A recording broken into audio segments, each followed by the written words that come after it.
આપ સર્વોને હેતપૂર્વક જય શ્રી સ્વામિનારાયણ। આજની સત્સંગ કથા વાર્તા નિજ મંદિર સાવરકુંડલા પવિત્ર ચાતુર્માસ વિશેષ। આજની સત્સંગ કથા વાર્તામાં આપણે ઉત્સવ કથા અંતર્ગત અશ્વિન મહિનાના શુક્લ પક્ષની શરદ પૂર્ણિમાની વાર્તા સાંભળશું।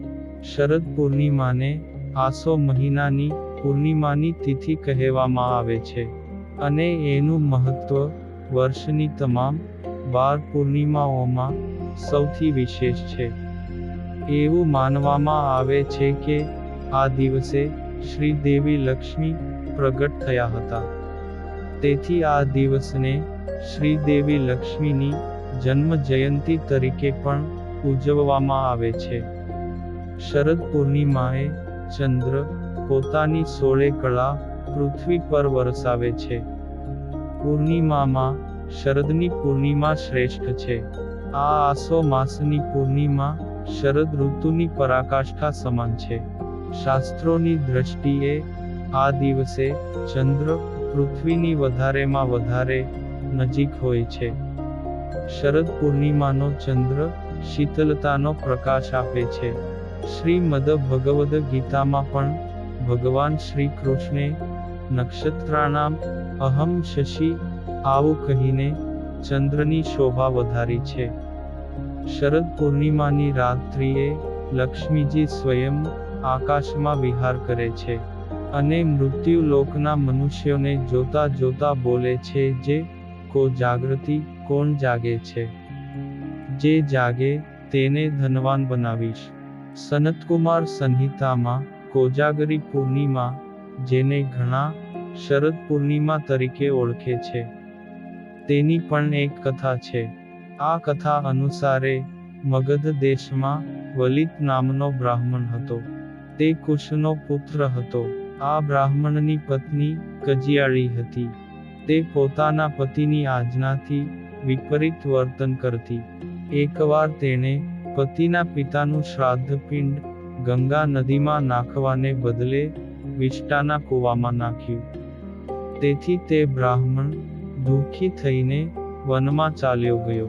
ત્યાં તેને કાલિય નાગના વંશમાં ઉછરેલી કન્યાઓની મુલાકાત થઈ।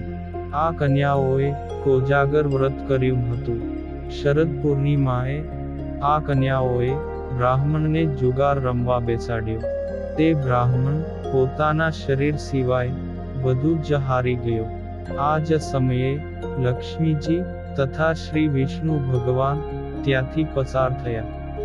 બ્રાહ્મણે તો આ કોજાગર વ્રત અજાણતા જ કર્યું હતું, તેથી લક્ષ્મીએ કૃપા કરીને બ્રાહ્મણનું સ્વરૂપ કામદેવ જેવું કરી આપ્યું ને ના કન્યાઓએ બ્રાહ્મણ પાસે હારીને ગાંધર્વ લગ્ન કર્યા। પછી એ બ્રાહ્મણ ફરી પોતાના ઘેર પાછો આવ્યો। તેની પત્નીએ પણ ધનવાન પતિનો સત્કાર કર્યો ને સુખી થયો।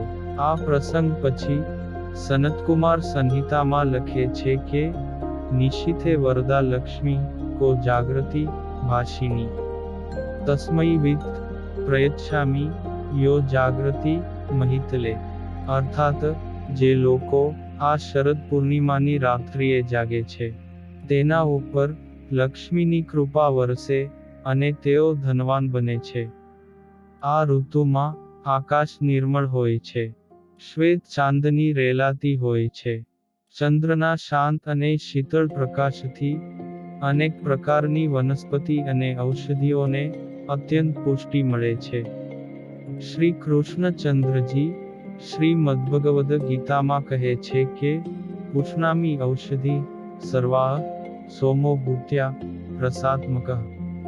અર્થાત હું રસાત્મક ચંદ્ર બનીને પૃથ્વીની તમામ ઔષધિઓનું પોષણ કરું છું। આવા ધવલ રંગી ઉત્સવે લોકો દૂધ પૌવાનો પ્રસાદ જમીને ખુશાલી વ્યક્ત કરે છે। આ દૂધ પૌવા શરીરમાં ઔષધિનું પણ કામ કરે છે। વળી શરદ પૂર્ણિમા પાનખરના આગમનની નિશાની છે। હવે જાણીએ તેના વ્રત વિધિને। આ દિવસે વહેલી સવારે ઉઠીને સ્નાન વગેરે કર્યા પછી ઉપવાસ અને પૂજા કરવાનો સંકલ્પ કરવો. અને રાત્રે પૂજા કરતા પહેલા ફરીથી એકવાર સ્નાન કરીને સ્વચ્છ વસ્ત્રો પહેરો. પછી સૌથી પહેલા તમારા ઘરના મંદિરને સાફ કરો. ત્યારબાદ પૂજાની શરૂઆતમાં જ ભગવાન ગણેશજીનું પૂજન અર્ચન કરીને આરતી કરો. પછી શ્રી દેવી લક્ષ્મી અને ભગવાન શ્રી વિષ્ણુની પૂજા કાળજીપૂર્વક કરો. આ પછી ગાયના દૂધમાંથી ચોખાની ખીર તૈયાર કરો અને લાકડાની બાજોટો ઉપર લાલ કે પીળું કપડું પાથરીને એના ઉપર લક્ષ્મી અને ભગવાન શ્રી વિષ્ણુની મૂર્તિઓ સ્થાપિત કરો.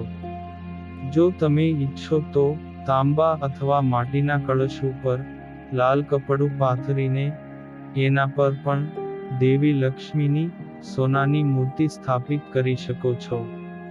પછી ભગવાનની મૂર્તિની સામે ઘીનો દીવો અને ધૂપ પ્રગટાવો.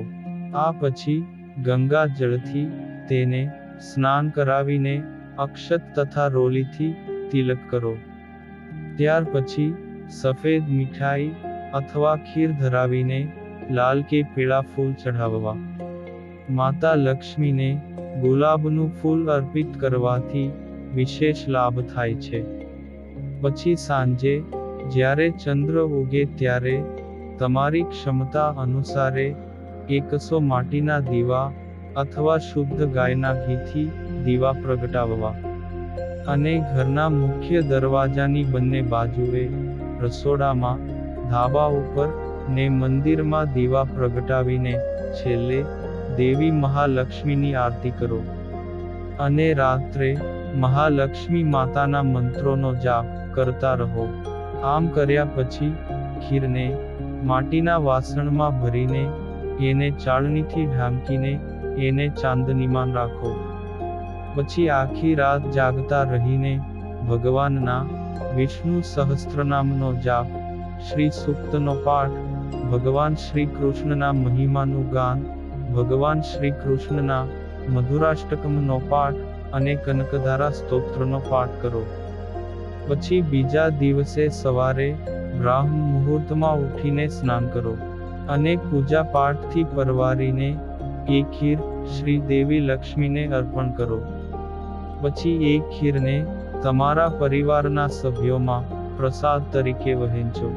એવું કહેવાય છે કે આ રીતે ભગવાન શ્રી વિષ્ણુ અને ધનની દેવી શ્રી લક્ષ્મીની પૂજા કરવાથી બધી મનોકામનાઓ પૂર્ણ થાય અને વ્યક્તિને દરેક પ્રકારના ઋણમાંથી મુક્તિ મળે છે. શરદ પૂર્ણિમાના દિવસે સૂતક કાળની શરૂઆત પહેલા આ ખીરમાં તુલસીના પાન નાખો અને ચંદ્રગ્રહણ સમાપ્ત થયા પછી ખીરનો પ્રસાદ પરિવારના તમામ સભ્યોને વહેંચો અને પોતે પણ ખાવો. આ શરદ પૂર્ણિમાના અવસરે ગાયની સેવા અવશ્ય કરો. આ દિવસે ગાયને ગોળ અને રોટલી ખવડાવો. એવું માનવામાં આવે છે કે આવું કરવાથી સુખ, શાંતિ અને સમૃદ્ધિ મળે છે. એનાથી ઘરની ગરીબી દૂર થાય છે. કર્પૂરી પાનનો ઉપાય. શ્રી દેવી લક્ષ્મીને સોપારી ખૂબ જ પ્રિય છે. તેથી પૂજા કરતી વખતે તેમને નાગરવેલીના પાન ચઢાવવા. એવું માનવામાં આવે છે કે આવું કરવાથી શ્રી દેવી લક્ષ્મી આખા વર્ષ દરમિયાન પોતાના ભક્તો ઉપર કૃપા વરસાવે છે. અને પૂજાના સમાપન પછી પરિવારના સભ્યોમાં પાન વહેંચો. શરદ પૂર્ણિમાના દિવસે કેટલીક બાબતોનું ખાસ ધ્યાન રાખવું જોઈએ. આ દિવસે ભૂલથી પણ માંસ કે દારૂનું સેવન ન કરવું જોઈએ. આ સિવાય તમારે ડુંગળી અને લસણ ખાવાનું પણ ટાળવું જોઈએ. એવું માનવામાં આવે છે કે આનાથી શ્રી દેવી લક્ષ્મીજી નારાજ થઈ શકે છે અને વ્યક્તિને આર્થિક સંકટનો સામનો પણ કરવો પડે છે. આ પવિત્ર દિવસે કાળા વસ્ત્રો પહેરવાનું ટાળવું અને સફેદ વસ્ત્રો પહેરવા તે ખૂબ જ શુભ માનવામાં આવે છે. આ દિવસે ઘરમાં ઝઘડાથી બચવું જોઈએ, કારણ કે એવું કહેવાય છે કે એનાથી શ્રી દેવી લક્ષ્મીજી નારાજ થઈ શકે છે. વળી આ દિવસે વ્રજમાં ભગવાન શ્રી કૃષ્ણે રાસલીલા કરી હતી. તે અવિસ્મરણીય છે. ભગવાન શ્રી કૃષ્ણનો આ મહારાસ દિવ્ય છે. વૃંદાવનના આ મહારાસે ગોપીઓને ઘેલી બનાવેલી હતી, અને ગોપીઓને આ રાસલીલા દ્વારા શ્રી પ્રભુએ અપાર પ્રેમને ભક્તિ આપ્યા હતા. શ્રીમદ ભાગવતમાં શુકદેવજી કહે છે કે, હે પરીક્ષિત, પ્રભુની બધી લીલાઓ દિવ્ય છે, તેમાં રાસલીલા તો અતિ દિવ્ય જ છે. બધી રાત્રિઓમાં શ્રેષ્ઠ રાત્રિ શરદ પૂર્ણિમાની છે. એટલે જ શ્રી પ્રભુએ યમુનાના કિનારા ઉપર આ દિવ્ય લીલા કરી છે. વળી ચીરહરણ લીલા વખતે ભગવાન શ્રી કૃષ્ણના વચને ગોપીઓએ પોતાના વસ્ત્રો લેવા માટે લોકલાજ મૂકી હતી. ત્યારે શ્રી કૃષ્ણ પ્રભુએ પ્રસન્ન થઈને શરદ પૂર્ણિમાએ મહારાસમાં તેમને આમંત્રણ આપ્યું. આ આમંત્રણથી ગોપીઓ ધન્ય થઈ, અને ભગવાન શ્રી કૃષ્ણે એ રાત્રિએ જે બંસરીના સૂર વહેતા મૂક્યા, તેમાં ગોપીઓ તો દેહ ભાન ભૂલીને પ્રભુના પ્રેમમાં ઘેલી બની હતી. ને વ્રજ છોડીને વૃંદાવનમાં આવેલી ગોપીઓનું સ્વાગત કરતા ભગવાન શ્રી કૃષ્ણ બોલ્યા કે, સ્વાગતમ વો મહાભાગ. અને પછી તેમના પ્રેમની પરીક્ષા કરવા કહ્યું કે, તમારા જેવી કુલીન સ્ત્રીઓએ આમ મધ્ય રાત્રિએ પરપુરુષ પાસે ઘરબાર છોડીને ન આવવું જોઈએ. માટે તમે સૌ પાછા જાવ. તે ગોપીઓને આ વચનોથી બાણ વાગે તેવું વસમું લાગ્યું. ત્યારે ભગવાન શ્રી કૃષ્ણને ગોપીઓ પૂછે છે, ને તેની નોંધ લેતા શ્રીમદ ભાગવતમાં લખે છે કે, અમારા પગ તમારા ચરણ કમળથી દૂર ખસવા માટે જરાય પણ તૈયાર નથી. તો અમે વ્રજમાં કેવી રીતે જઈએ? ત્યારે ભગવાન શ્રી કૃષ્ણે ગોપીઓનો આવો ઉત્કટ પ્રેમ જોઈને યમુનાના કાંઠે મહારાસનો પ્રારંભ કર્યો હતો. એ વખતે ગોપીઓને અભિમાન આવ્યું કે આપણા જેવી બીજી કોઈ ભક્તિમતી નહીં, કે ભગવાન આપણને વશ વર્ત્યા. ને તે મહારાસને ભગવાનની કૃપા સમજવાને બદલે તેમની ભક્તિમાં માન આવ્યું, અને ભગવાન શ્રી કૃષ્ણ તે મહારાસમાંથી અંતર્ધાન થઈ ગયા હતા. ત્યારે ગોપીઓ નિરાશ થઈને પસ્તાવા લાગી, અને શ્રી કૃષ્ણના લીલા ચરિત્રોનું સ્મરણ કરતી કરતી શ્રી કૃષ્ણમય બનીને વિરહ ગીતો ગાવા લાગી હતી કે, હે પ્રભુ, અમે તમારા વિયોગમાં દુઃખી છીએ. અમને સુખી કરવા માટે બીજું કાંઈ આપવાનું નથી, પરંતુ માત્ર દર્શન જ આપવાના છે. તો દર્શન તો આપો. થોડાક ઉદાર બનો કેશવ. આમ રડતા હૃદયે પ્રાર્થના કરવાથી તેમનું અભિમાન આંસુ દ્વારા બહાર નીકળી ગયું. આ ગોપીગીતનો એક એક શ્લોક ભક્તિથી તરબોળ છે. ભગવાન શ્રી કૃષ્ણને જ્યારે લાગ્યું કે પ્રેમના પ્રવાહમાં ગોપીઓનો અહંકાર ધોવાઈ ગયો છે, ત્યારે તેમની સ્નેહ નીતરતી આરજુથી પીગળીને તેઓ ગોપીઓ વચ્ચે પ્રગટ થઈ ગયા હતા. પછી તો રાસમંડળમાં રાધાજીને પોતાની પડખે રાખીને એક ગોપી અને એક શ્રી કૃષ્ણ એ રીતે ભગવાને અનેક રૂપો ધારણ કર્યા. અને ગોપીઓને મહારાસનું દિવ્ય સુખ શ્રી કૃષ્ણ પ્રભુએ આપ્યું. ભગવાન શ્રી કૃષ્ણે આ મહારાસમાં ગોપીઓને એટલું બધું સુખ આપ્યું કે શરદ પૂર્ણિમાની રાત્રિ તો જાણે 6 મહિનાની થઈ ગઈ હતી. આવી જ રીતે ભગવાન શ્રી સ્વામિનારાયણે પણ પંચાળામાં સંતો ભક્તોના પ્રેમને આધીન થઈ તેમને રાસોત્સવનો લાભ આપીને આ દિવસે કૃતાર્થ કર્યા હતા. એકવાર શ્રીજી મહારાજ પંચાળા ઠાકોર શ્રી ઝીણાભાઈને ત્યાં ગામ પંચાળા પધાર્યા હતા. ત્યારે શ્રીજી મહારાજની સન્મુખ સદ્ગુરુ શ્રી ગોપાળાનંદ સ્વામી, સદ્ગુરુ શ્રી બ્રહ્માનંદ સ્વામી, સદ્ગુરુ શ્રી નિત્યાનંદ સ્વામી અને સદ્ગુરુ શ્રી નિષ્કુળાનંદ સ્વામી વગેરે સંતો બેઠા હતા અને શ્રીજી મહારાજના દર્શન કરતા હતા. એવામાં સદ્ગુરુ શ્રી બ્રહ્માનંદ સ્વામીએ ભગવાન શ્રી હરિને કહ્યું કે, હે મહારાજ, શ્રી કૃષ્ણ ભગવાને જેમ ગોપીઓને શરદ પૂર્ણિમાની રાત્રિએ મહારાસ રમાડીને દિવ્ય આનંદનો અનુભવ કરાવ્યો હતો, તેવો દિવ્ય આનંદ આજે આપ અમને કરાવો ને અમારી સાથે રાસ રમો, એવો અમારો સંકલ્પ છે.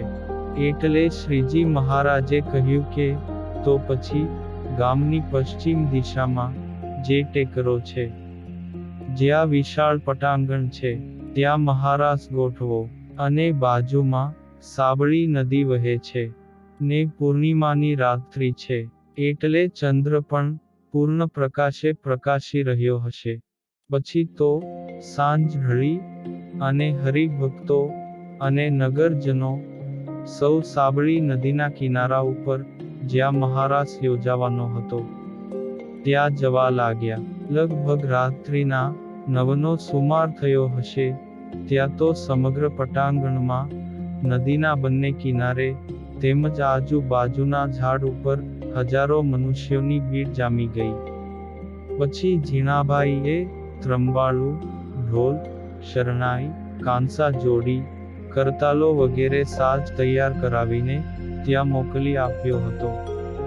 સંતો પણ અહીં આવી ગયા હતા ને શ્રીજી મહારાજ ઊંચા મંચ ઉપર બિરાજમાન થયા હતા. પછી સદ્ગુરુ શ્રી બ્રહ્માનંદ સ્વામીએ મહારાજની આજ્ઞા પ્રમાણે સંતોના એક ફરતા 9 કુંડાળા કર્યા. પછી મહારાસનો પ્રારંભ થયો અને સદ્ગુરુ શ્રી મુક્તાનંદ સ્વામી, સદ્ગુરુ શ્રી બ્રહ્માનંદ સ્વામી, સદ્ગુરુ શ્રી પ્રેમાનંદ સ્વામી, સદ્ગુરુ શ્રી નિષ્કુળાનંદ સ્વામી, સદ્ગુરુ શ્રી દેવાનંદ સ્વામી વગેરે સંતોના હાથમાં કરતાલો હતી. તેમણે પગે ઘૂઘરા બાંધ્યા હતા. જે સંતો કુંડાળાની વચ્ચે બેઠા હતા તેમણે દુક્કડ, સરોદ, પખવાજ, સિતાર, શરણાઈ, ઝાંઝ, સારંગી, મંજીરા આદિક અનેક પ્રકારના વાજિંત્રો લીધા હતા. એક સંતે ત્રંબાળું ઢોલ કેડે બાંધ્યો હતો.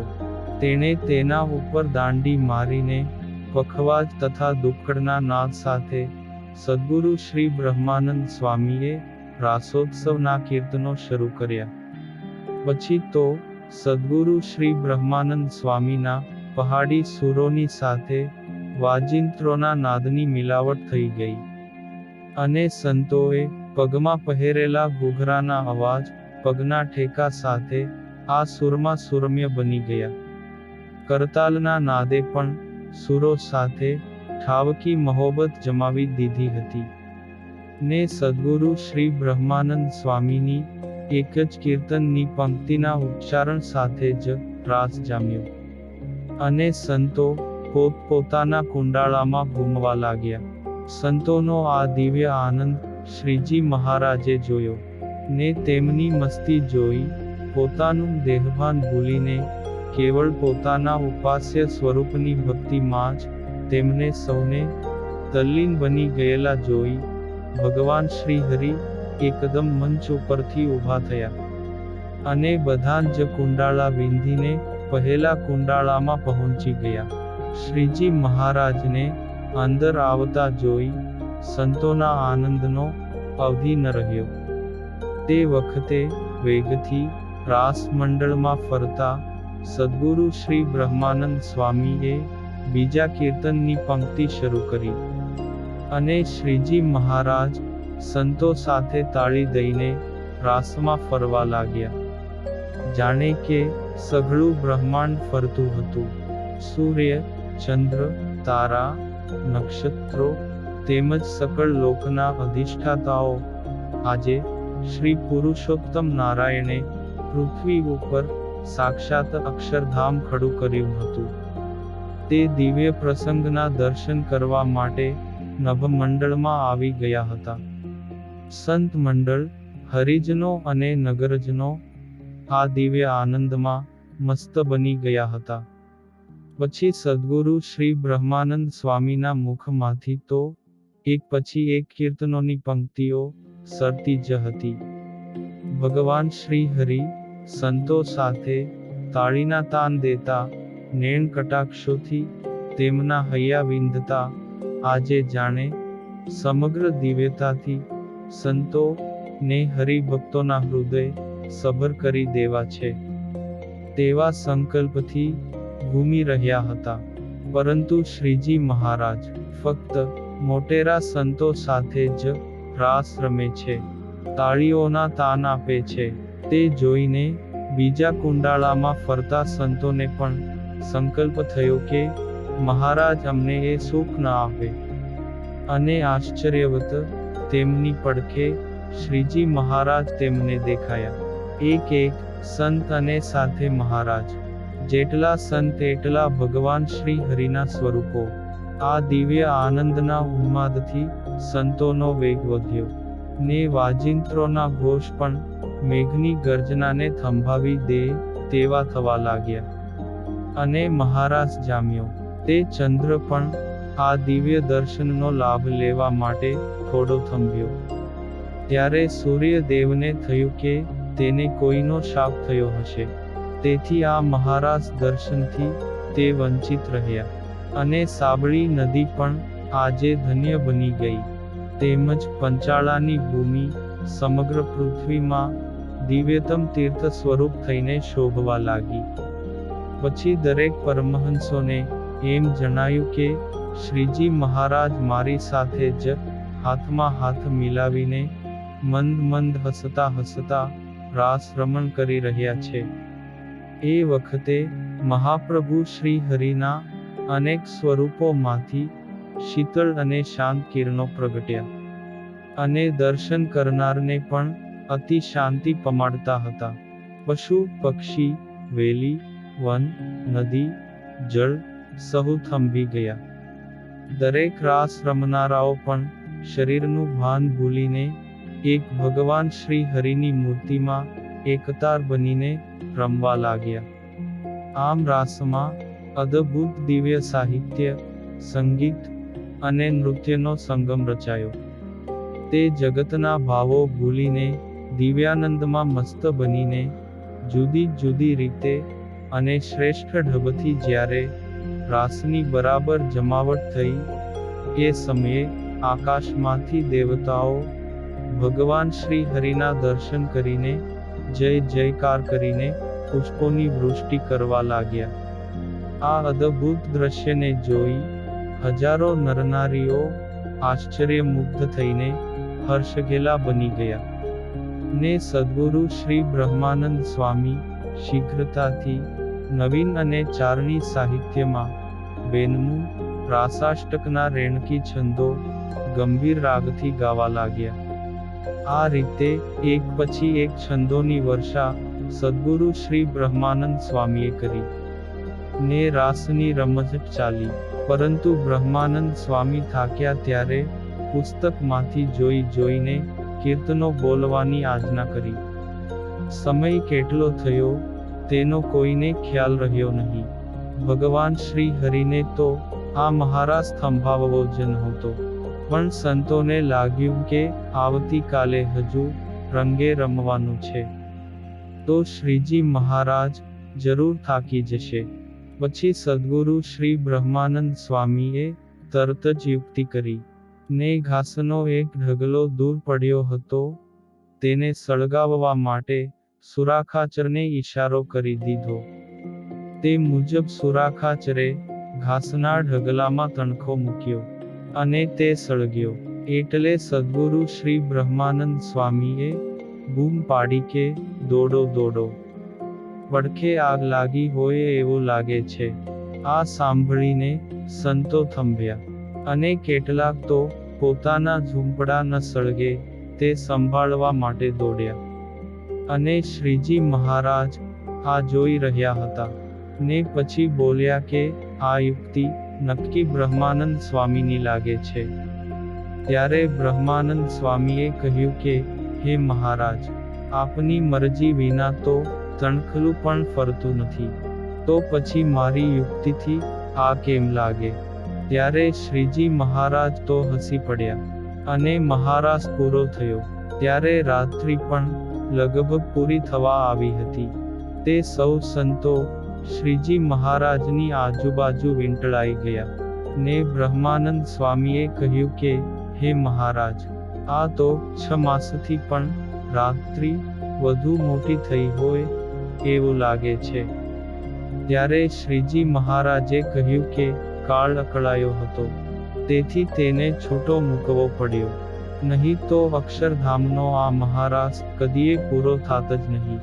આજે પણ આ દિવ્ય ભૂમિમાં જે કોઈ ભાવિક જાય છે, તેને આ મહારાસના દર્શન તાદ્રશ્ય થાય છે, ને કેટલાકને વાજિંત્રનો ઘોષ પણ સંભળાય છે, અને કેટલાકને શ્રીજી મહારાજ રાસ મંડળમાં ફરતા દેખાય છે. એટલે આ દિવ્ય રાસનું સ્વરૂપ અવિચ્છિન્ન રહ્યું છે. આજે પણ પંચાળા શબ્દનું નામ સાંભળતા જ શ્રીજી મહારાજની રાસલીલાના મધુર સ્પંદનો આંદોલિત થઈ હૃદય મનની વીણાને ઝંઝકૃત કરીને હૈયામાં થનગનાટ થવાની સાથે એક અનોખી અનુભૂતિ સહજ અનુભવાય છે. અને એટલે જ દેશ વિદેશમાં જ્યાં જ્યાં ઉત્સવ સમયા થાય ત્યાં ત્યાં પંચાળાનો રાસ શબ્દ દેહે છતો થાય છે. અને ભગવાન શ્રી હરિની આ રાસલીલાથી પંચાળા અને તેનો રાસોત્સવ એક પર્યાય બની રહ્યા છે. અને આ રાસલીલાનું પદ ને રાસોત્સવ લોક હૈયે અમર બની ગયું છે. તો આવો આપ સૌ હરિભક્તોને આજે પવિત્ર શરદ પૂર્ણિમાના શુભ અવસરે ખૂબ ખૂબ હાર્દિક શુભકામનાઓ સાથે શુભેચ્છાઓ પાઠવું છું. અને હવે પછીની કથા વાર્તા આપણે આગળના ભાગમાં સાંભળશું. અત્યારે આપ સર્વોને ભાવથી જય શ્રી સ્વામિનારાયણ.